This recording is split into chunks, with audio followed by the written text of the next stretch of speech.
Hello students, हमारा आज का टॉपिक है डिप्रेशन ऑफ फ्रीजिंग पॉइंट। हमारा आज का टॉपिक है डिप्रेशन ऑफ फ्रीजिंग पॉइंट।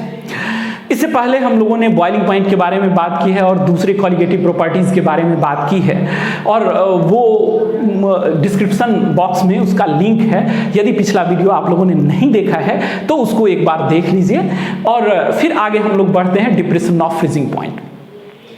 असल में फ्रीजिंग पॉइंट जो वो पॉइंट है, फ्रीजिंग पॉइंट वो पॉइंट है, वो टेम्परेचर है, असल में वो टेम्परेचर है जिसके बाद कोई भी लिक्विड सॉलिड स्टेट में कन्वर्ट हो जाता है। वो पार्टिकुलर टेम्परेचर, जिस टेम्परेचर पर कोई भी लिक्विड सॉलिड स्टेट में कन्वर्ट हो जाता है, उसका हम फ्रीजिंग पॉइंट बोलते हैं। तो बॉइलिंग पॉइंट के मुकाबले फ्रीजिंग पॉइंट के केस में, बॉइलिंग पॉइंट के मुकाबले फ्रीजिंग पॉइंट के केस में ये डिप्रेस हो जाता है। जब हम सॉल्यूशन बनाते हैं, जब प्योर सॉल्वेंट हम लेते हैं तो उसका जो फ्रीजिंग पॉइंट होता है, और जब हम सॉल्यूशन बना देते हैं तब जो उसका फ्रीजिंग पॉइंट होता है वो डिप्रेस कर जाता है। फ्रीजिंग पॉइंट डिप्रेस कर जाता है after addition of non volatile solute. ये हमको याद रखना है कि हम बॉइलिंग पॉइंट की बात करें चाहे फ्रीजिंग पॉइंट की बात करें, जो सॉलिड सॉल्यूट हम डिसॉल्व कर रहे हैं सॉल्वेंट में वो नॉन वोलाटाइल होना चाहिए। जो सॉलिड सॉल्यूट हम डिसॉल्व कर रहे हैं वो नॉन वोलाटाइल होना चाहिए। अब यदि हम नॉन वोलाटाइल, ये ग्राफिकल रिप्रेजेंटेशन हम देख रहे हैं, एक तरफ हम वेपर प्रेशर लेते हैं, एक तरफ टेम्परेचर लेते हैं। टेम्परेचर को हम केल्विन में रिप्रेजेंट करते हैं, टेम्परेचर को केल्विन में रिप्रेजेंट करते हैं, और ये जो ग्राफिकल रिप्रेजेंटेशन है वो ये बताता है, जबकि बॉइलिंग पॉइंट के केस में हमने देखा था आफ्टर एडिशन ऑफ सॉल्यूट, जब हम सॉल्यूट उसमें मिला देते हैं तो बॉइलिंग पॉइंट एलिवेट कर जाता है, यानी बॉइलिंग पॉइंट बढ़ जाता है। अब फ्रीजिंग पॉइंट के केस में ये उल्टा होता है, वो फ्रीजिंग पॉइंट को डिक्रीज कर देता है। फ्रीजिंग पॉइंट सॉल्यूट, जो नॉन वोलाटाइल सॉल्यूट है, वो किसी भी सॉल्वेंट के फ्रीजिंग पॉइंट को डिप्रेस कर देता है, डिक्रीज कर देता है। अभी देखिए ये ग्राफिकल रिप्रेजेंटेशन है, यहां हमारा वेपर प्रेशर है और ये टेम्परेचर है। इस टेम्परेचर में हम देखते हैं this is TF not. TF not वो टेम्परेचर है जो प्योर सॉल्वेंट का है, वो प्योर सॉल्वेंट का है, और प्योर सॉल्वेंट का वो टेम्परेचर जिस पे वो फ्रीज हो रहा है। जब हम उसमें सॉल्यूट मिला देते हैं तो वो सॉल्यूशन बन जाता है, वो अब TF है, वो TF है आफ्टर एडिशन ऑफ सॉल्यूट, वो हमारा TF हो जाता है। एंड डेल्टा TF दोनों के बीच का डिफरेंस है। असल में हम लोगों के लिए जो यहां जरूरी चीज है that is delta TF।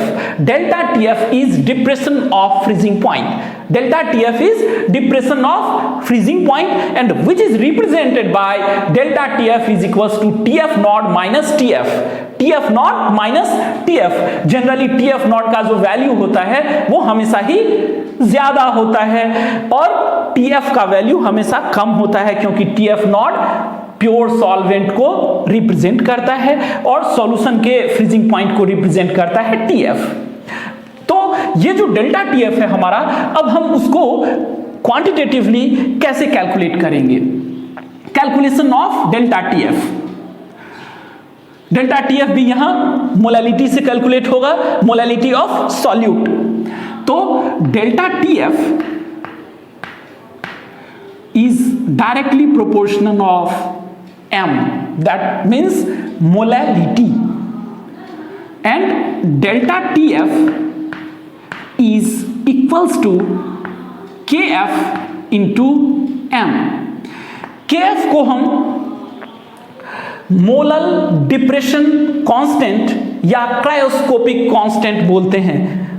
Molal depression constant और क्रायोस्कोपिक कांस्टेंट बोलते हैं। फिर M के लिए हम वही फार्मूला यूज करते हैं, M is equals to W2 upon M2 upon W1 upon 1000। ये हो जाएगा हमारा W2 into 1000 upon M2 into W1।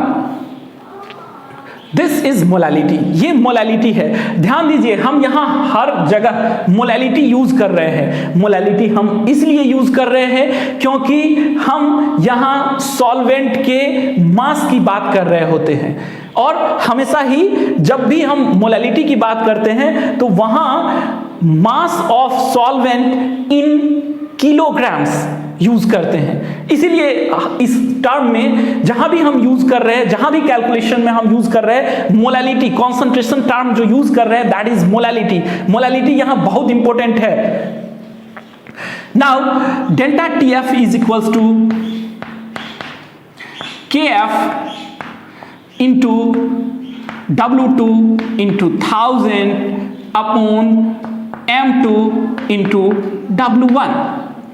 This is our formula, ये हमारा कैलकुलेशन का फार्मूला है डेल्टा TF के कैलकुलेशन का। We can calculate delta TF और depression of freezing point on the basis of molecular weight of solute and amount of solute dissolves and mass of solvent. We have 3 values. ये जो KF है वो भी constant है, और एक particular temperature पे KF का वैल्यू प्योर सॉल्वेंट के लिए कांस्टेंट रहता है।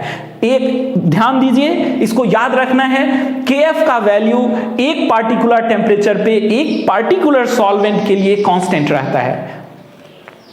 अब यहां यदि हमको molecular weight of solute calculate करना है, we can calculate the molecular weight of solute on the basis of this formula. हम क्या करेंगे, M2 is equals to KF into W2 into 1000 upon delta TF into W1. We can calculate the molecular weight of solute on the basis of depression of freezing point. जैसा हम समझ रहे हैं, ये भी एक कॉलिगेटिव प्रॉपर्टी है। Depression of freezing point is also a colligative property. तो हम कैलकुलेट कर ले रहे हैं molecular weight of solute, sorry this is KF, this is KF। तो हम मॉलिक्यूलर वेट कैलकुलेट कर रहे हैं सॉल्यूट का on the basis of depression of freezing point. ये हमारा फ्रीजिंग पॉइंट का टॉपिक है, डिप्रेशन ऑफ फ्रीजिंग पॉइंट का टॉपिक है। आप लोग वीडियोस को देखिए, समझने की कोशिश करिए। यदि कोई सजेशन आप लोगों के पास हो, कोई ऐसा सजेशन हो, तो आप लोग दे सकते हैं, कमेंट बॉक्स में सजेशन दीजिए। हम और भी इंप्रूव करने की कोशिश करेंगे, अपने चैनल को और ज़्यादा इंप्रूव करेंगे, जिससे स्टूडेंट्स के लिए और ज़्यादा यूजफुल हो सके वीडियोज़। हम छोटे वीडियोज़ इसलिए बना रहे हैं कि स्टूडेंट को ईजिली कनेक्ट हो पाए और वो आराम से उसको समझ पाए। आप जरूर सजेशन बॉक्स में अपना सजेशन दीजिए। आपका सजेशन हमारे लिए बहुत इंपॉर्टेंट और बहुत मायने रखता है। Continue learning, happy learning. Thank you.